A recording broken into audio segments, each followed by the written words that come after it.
அரபிக்கடலில் நாளை காற்றழுத்த தாழ்வு பகுதி உருவாக உள்ள நிலையில் தமிழ்நாட்டின் பல்வேறு இடங்களிலும் பரவலாக கோடை மழை தொடர்ந்தது.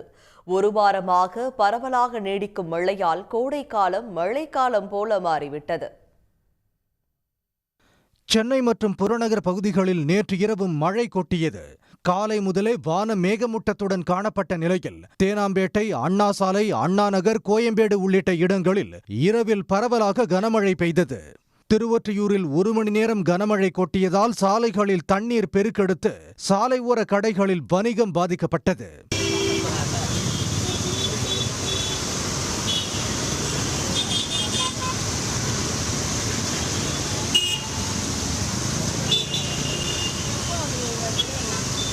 விட்டு விட்டு பெய்த மழையால் ஆங்காங்கே போக்குவரத்து நெரிசலும் ஏற்பட்டது.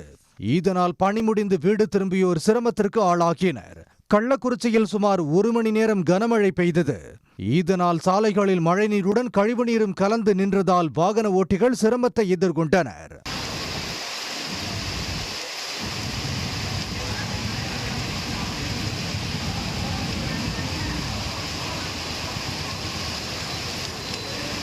ஆவடி அருகே கோவர்தனகிரியில் மழையின் போது திடீரென மின்னல் தாக்கியதில் அங்குள்ள கோயிலின் கலசம் சேதமடைந்தது.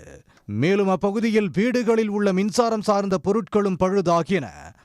திருவள்ளூர், மரக்காணம், திருக்கோவிலூர், உளுந்தூர்பேட்டை உள்ளிட்ட பல்வேறு நகரங்களிலும் இரவில் பலத்த காற்றுடன் மழை பெய்ததால் கோடை வெப்பத்தை தணித்தது.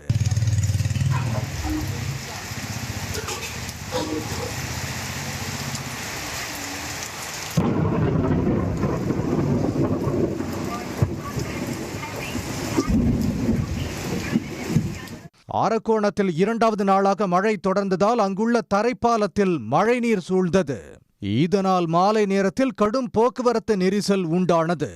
இதனிடையே மத்திய கிழக்கு அரபிக்கடலில் நாளை புதிய காற்றழுத்த தாழ்வு பகுதி உருவாக உள்ளது. இந்த ஆண்டு தமிழ்நாட்டில் முன்கூட்டியே தென்மேற்கு பருவமழை தொடங்கும் என சென்னை வானிலை ஆய்வு மையம் தெரிவித்துள்ளது.